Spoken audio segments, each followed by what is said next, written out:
আজকে প্রাইমারি সাবডিভিশনগুলো হল আজকে মেন রাজ্যের যে জেলার যে খেলাধুলো সাবডিভিশন করে আছে জেলার খেলাধুলো।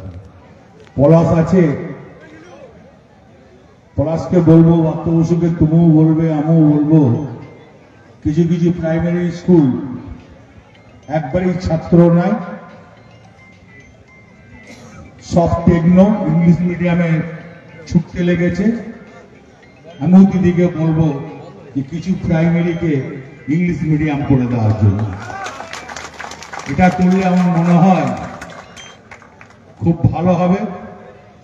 প্রাইমারি স্কুলগুলো একটা জায়গা পাবে, একটা স্থান পাবে।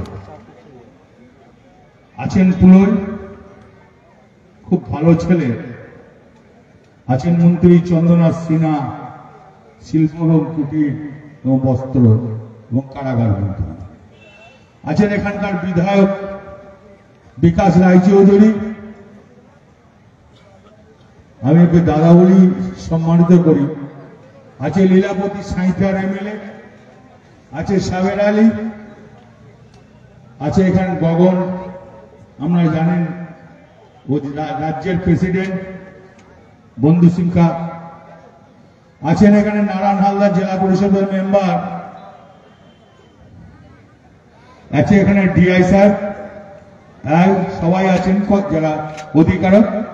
আছেন আমার সিউড়ি মিউনিসিপ্যালিটির চেয়ারম্যান এবং অল কাউন্সিলর, আছেন নারায়ণ হালদার, আছেন এখানে সবকিছু সবাই আছেন। এখানকার ব্লক প্রেসিডেন্টরাও আছেন, খড়াশুল থেকেও সবাই এসছেন। সব মানুষকে সাধুবাদ জানায়। তাই বলছি প্রাইমারির মান যেমন করেই হোক বাড়াতে হবে, ওইটাই মেন, হাতে করি। আমরা ছোটবেলায় বলতাম যে প্রাইমারি থেকে হাতে করি, তো সেটাকে আরো তুলে ধরতে হবে। আমি বীরভূম ডিস্ট্রিক্টে মনে করি মন্ত্রী বিকাশ দা সবাইকে নিয়ে, এমএলএদের নিয়ে, সবাইকে নিয়ে ওর মান যেন আরো উঁচু হয়। সেখানে পুরো ন্যায়ও থাকবে চেয়ারম্যান, সবাই মিলে থেকে। পলাশকে বলবো, আমি যা বলার বার্তাকে বলবো, দিদিকেও বলবো, তুমিও এটা মাথায় রেখো। জয় হিন্দ, বন্দে মাতরম।